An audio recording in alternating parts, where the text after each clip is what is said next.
himself doesn't do that. That's the work of Brahma. Yet, without the Lord creating those original elements, Brahma couldn't do his thing. So the Lord is actually the original creator. Brahma is the secondary creator, and he takes these inchoate material elements and makes them into forms. So the next holy name is Vidhata. Vi is a Sanskrit prefix meaning ultimate. So he is Dhata, he's the creator, and he's also Vidhata, the author of the Vedic injunctions. The Vedas are the ultimate creation in this material world. Without the Vedas, this material world would be useless, or even more useless than it already is. So this material world, the whole purpose of this world is to worship God, to glorify God, to serve God, and ultimately to go back to God in the spiritual world. What are we doing here? If we're just here to enjoy this material world, that means we're going to become more and more trapped by it. But if we're using the material elements and the material facilities that we have to spiritualize our existence, then we can get out. Well, how do we do that? We have to follow the Vedic injunctions. The Vedic injunctions are considered to be absolute truth. You know, we discussed this so many times before. Just like anything we can say about the material world is never absolutely true. There's always some limitation on the validity of a material truth. Therefore, those truths are called relative truths, because again, they have a beginning and an end in time. But absolute truth is not like that. Absolute truth is always true, in the past, present, future, in any place, in any condition, for any being. So the absolute truth is there in the Vedas.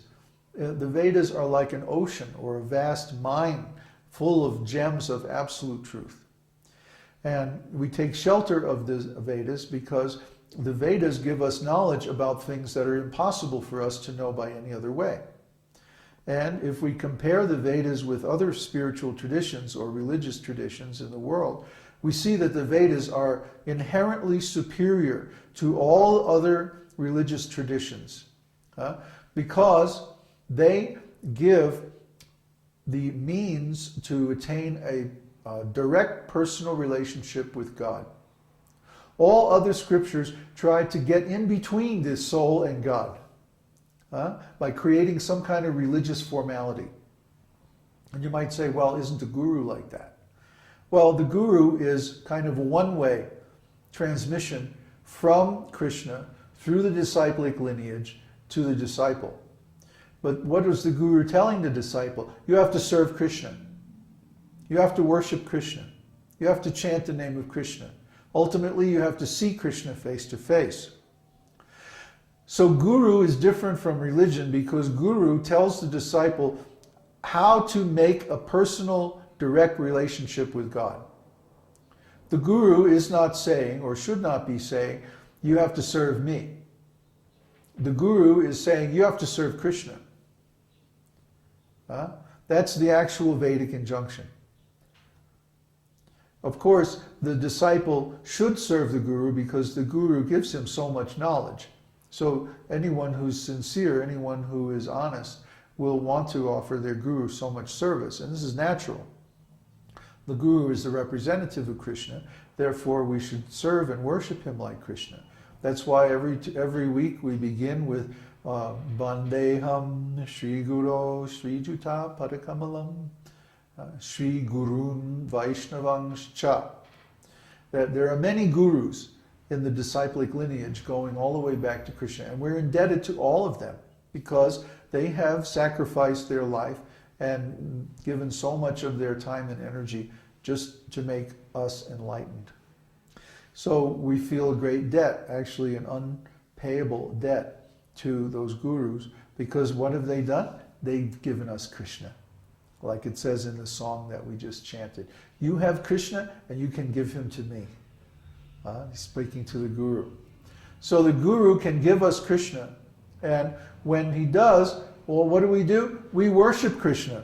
And by that worship we become enlightened and liberated.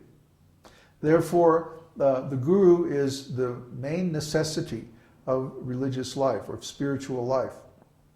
And when we worship the guru properly, then we go back to the spiritual world by establishing a direct personal relationship with Krishna. But we always serve our guru even in the spiritual world. That's a very deep truth. The guru also has a spiritual form, and when we realize our spiritual form, we also realize the spiritual form of our guru. It's a very deep thing. So, guru is there eternally. Our service to the guru is the beginning of an eternal relationship, both with the guru and with the Lord. This is one of the big esoteric truths. And finally, dhatur uttamaha. Dhatur means a person, and uttama means the ultimate or the supreme, the topmost. So Krishna, the Lord, is the supreme person. He's the original person from who all other persons have come. He is the grandfather. He's the supreme. He's the highest, the greatest of everything. Everything we see in this material world, if we see it rightly, will remind us of Him. Like when I see my keyboard, I think, oh, I play so many bhajans and kirtans on this keyboard. Or when I see my drum, oh, I play so many kirtans on my drum. Or even when I see my own clothes, they remind me of Krishna because I wear these clothes because I'm a devotee. You always see us wearing white. Why? It's because that's the color of goodness. And that goodness helps to qualify us for the process of devotional service. It's pure. And although that's just a preliminary qualification, actually we could dress in any old way, as long as we perform devotional service. That's the important thing. But dressing in a certain way, when we see our own clothing or other devotees' clothing, it reminds us of Krishna.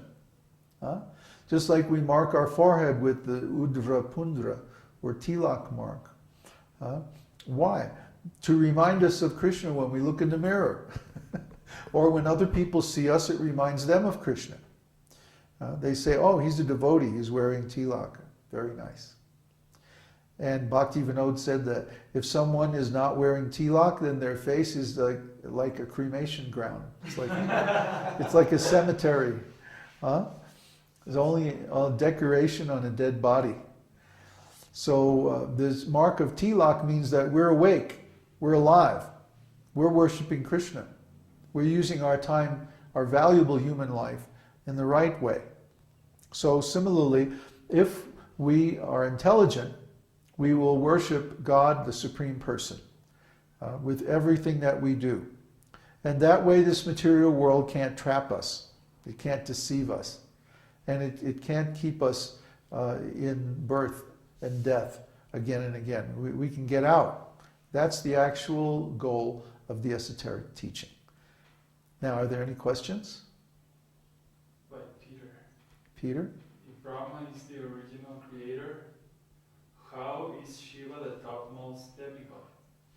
Is that just his job? Yeah. Actually, the Lord is the original creator. Brahma is the secondary creator. He takes the material elements emanated by the Lord and fashions them into forms that we see in the material universe. Lord Shiva is detached. His mood is like, well, I don't care. You can make anything. I'm just going to destroy it.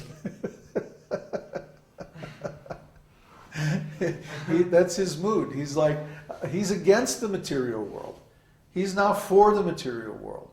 He's saying, no, you guys, you don't need this material world. Watch, I'm going to blow it up. I'm going to destroy it. Then what are you going to do? That's Shiva's mood. Shiva likes to cheat the atheists. He gives them benedictions that blow up in their face. Like Banasura. Banasura wanted a benediction that, he had millions of arms, right? But he wanted this benediction that when he touched someone's head, their head would explode. Only a demon could want something like that. So Lord Shiva, he approached Lord Shiva and worshipped him very nicely. And then Lord Shiva said, oh yes, yes, no problem, I give you that benediction. So then he wanted to test his mystic power, so he started running after Lord Shiva to touch his head. And Lord Shiva went running to Lord Vishnu. And Lord Vishnu said, Shiva, you hide, I'll take care of this guy. So Banasura came into the presence of Lord Vishnu, and he says, where's Shiva? Where's Shiva? I want to touch his head. And Lord Vishnu said, you know, that Shiva, he's a very tricky character. He likes to deceive people, and you never know what he's going to do that'll trick you. So actually, I'm pretty sure this benediction doesn't really work. Why don't you touch your own head and find out?